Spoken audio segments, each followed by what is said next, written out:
né?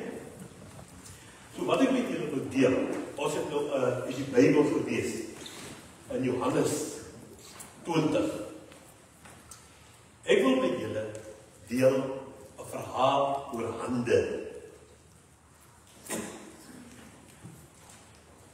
Wat sien julle kinders? What do you see there on the screen?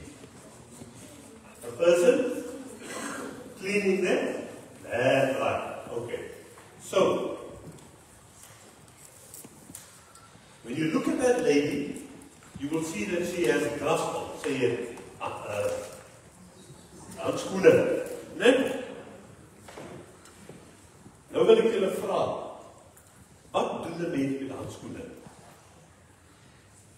Please explain to me. Yes? You wash. You wash? Yes, daar sê sy. Nog iets? Wat doen 'n mens met handskoene? What do you do with them? You work? Yes? Jy maak skoon met dit. Wat nog? Can you add? You also protect your hands. When you do rough work, you protect your hands like that lady. And sometimes, especially when it's cold, now we don't ervaar het nie eintlik hier, baie in Suid-Afrika nie. But when you go to other places like Europe or America or to the Middle East, the East, you will find that people actually wear gloves. Because in winter, it is very cold. And if you, let's say you cycle on a bicycle, you have to put a glove to protect your hands. Okay. Nou, gaan ek so tweetjies van julle vra met ja, hoor. Kom ons kyk voet op om hier goed. Staan hier. En dan wil ek een van die basies. Kan nog geleden? Yes. Okay, you step in. Let's start with that. Will you please put on this glove for me? Let's use that hand. Yes. Put it on. Excellent. Great. You? That hand.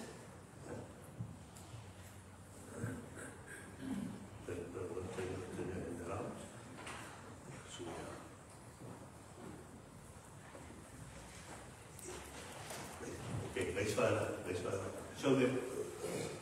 Right. Okay. Now, you know, we seldom look at a person's hands. Okay. Let's take it off again. Okay. Look at the hand. That was the hand was covered by the glove. All right. Thank you very much. I have tea in the come on, sir.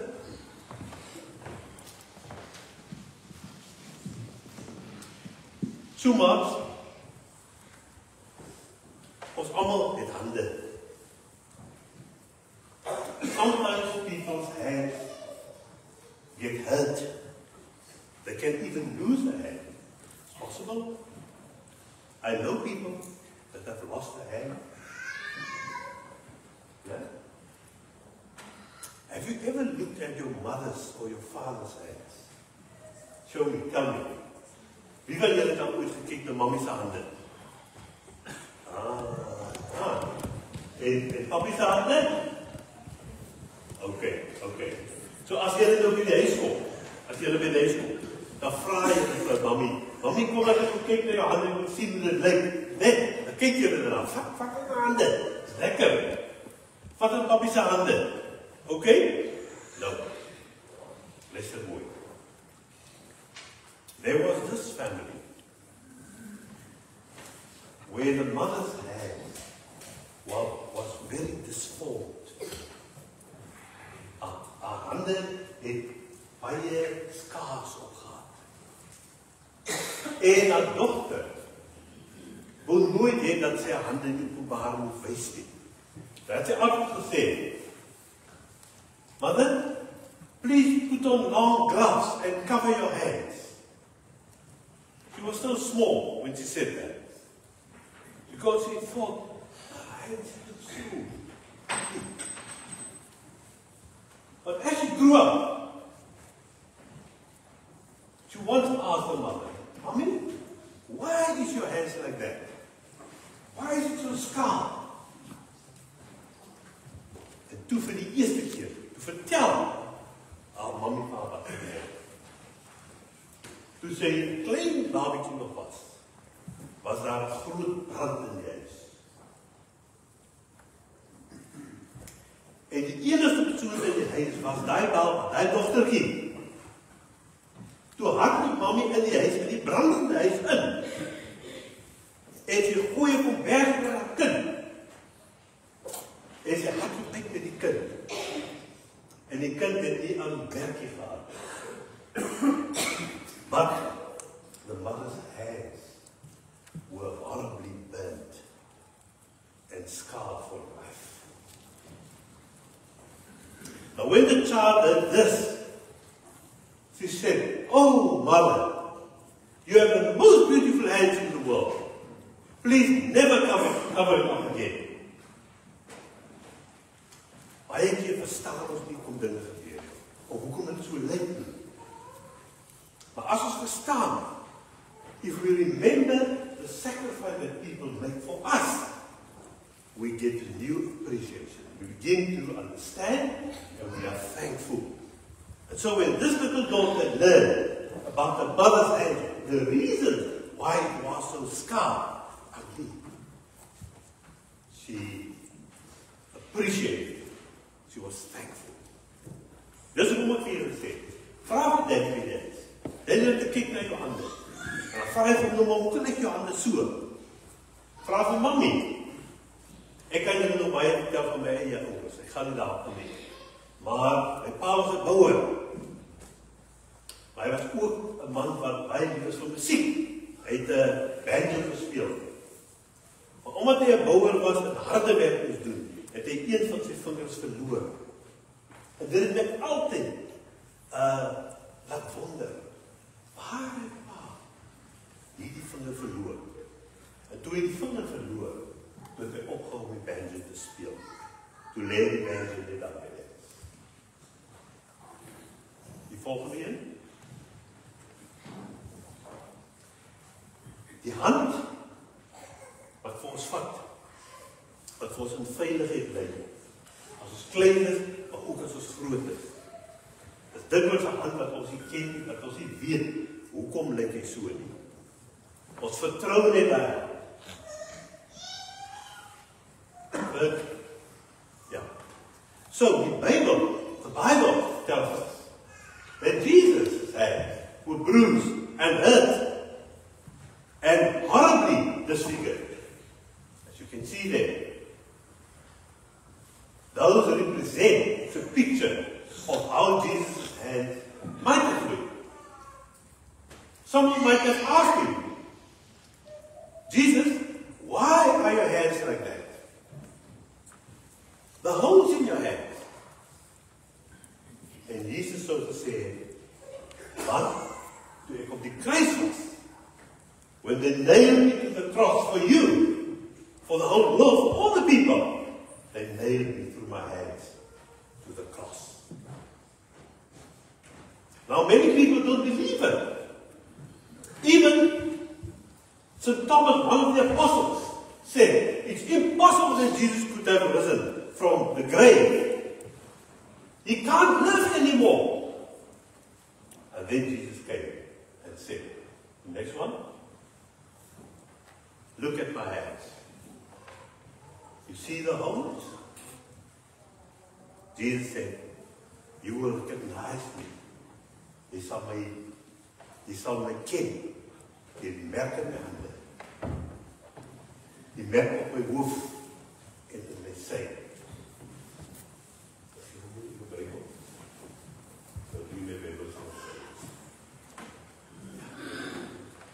Let me read you that part. So, in John chapter 20, someone with the English Bible, please? The English Bible, no? The last part. Listen, Mark.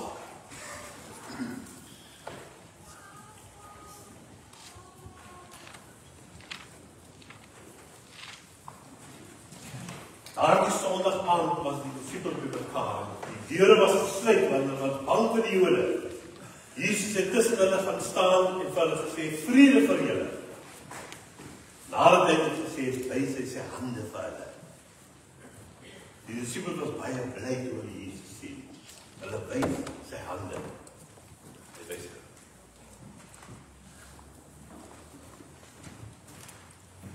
Chapter 20.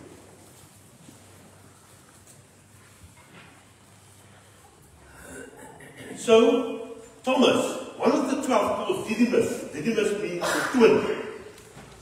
Thomas had a brother. They were twins. He was not with them when Jesus came. The other disciples therefore said unto him, we have seen the Lord. But he said unto them, except I shall see in his hands the prints of the nails, and put my finger into the print of the nails, and thrust my hand into his side, I will not believe. So Thomas het nie vir Jesus gesien nie. Maar hoe gaan hy vir Jesus herken as hy hom sien? Hy sê, ek wil my vinger in die gate in sy hande druk. Om ek put my finger into his hand. En toe kom Jesus weer. En toe leer ken Thomas die Jesus op 'n nuwe manier. Maar a mother ran into a house to save a child, and the hands were burnt. But Jesus went far, much further. He went into the grave. He was killed, he was murdered by the Romans and the leaders of the Jewish people. And then they put him in the grave. But before they did that, they nailed him to a cross. And when God raised him up out of the grave and gave him life again, those marks were still in his hands. So what did Jesus do for us? Jesus het in die graf ons gegaan. Hy het gesterf sodat ons kan lewe. Now I want to conclude this little message with these words, this story. There was a bishop, a leader in the church. He had a dream one night. In his dream, the devil came to him, but he didn't recognize the devil. The devil came as an image of Jesus, in light, fire, and all beauty. And the devil said to the bishop, Bishop, you are such a faithful servant of God. You are such a faithful servant. I will give you everything your heart desires. The bishop said, okay, that's lovely, but who are you? The devil said, but I'm Jesus. Don't you see me? And then the bishop said to him, in his dream, the bishop said, show me your hands. The devil showed his hands. There was nothing, no scars, no holes. And then the bishop said, no, go away from me. You are Satan. The Jesus that I know has given his life for me in the grave, on the cross. How do I know? Because he has hail. He has holes made by the nails in his hands. Maar die Jesus wat ons aanbid, die Here die Seun van God, het aan die kruis vir ons gehou. Hy het geweldige pyn. Baie keer verstaan ons dit nie. Maar die dag as julle as kinders, groot mense, as julle dit verstaan, sal julle weet hoekom ons lewe vir die Here moet gee. Jesus, our Lord, has holes in his hands because he died on the cross for us, so that we can have life, and that our Heavenly Father can lead us in a prosperous, in a fruitful, and a happy life. Onthou dit net, as jy vir mommy vra by net, mommy, wys jou hande vir my. Daddy, dat ek jou hande sien. Dan vra jy vir mommy, wat het Jesus gedoen vir ons? Hoekom was daar gate in sy hande? Amen. Kom, let's bow our heads. Let's pray. Our Heavenly Father, Lord Jesus Christ, and our Holy Spirit, Triune God. Thank you, Lord, for the miraculous way in which you are leading us every day. Jesus, you didn't only go into the fire and through grave persecution, but you went the whole way into the realm of death, into the grave. And you suffered, Jesus, when they nailed you to a cross through your hands with a crown of thorns on your head, and they thrust a spear into your side. And Lord, yet you forgave those enemies and all of us.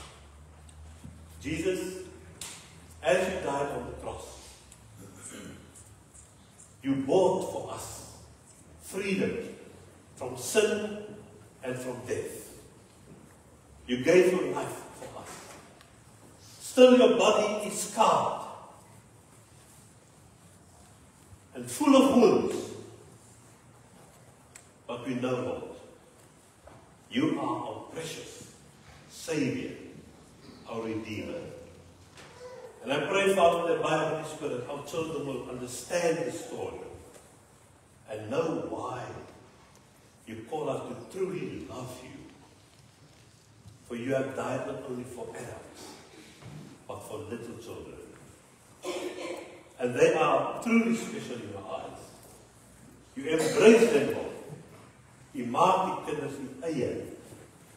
Want u het gesê, aan die kinders word die koning van die koninkryk van die hemel. Word dan verheerlik, Here, vandag in hulle en ons lewens. In Jesus naam.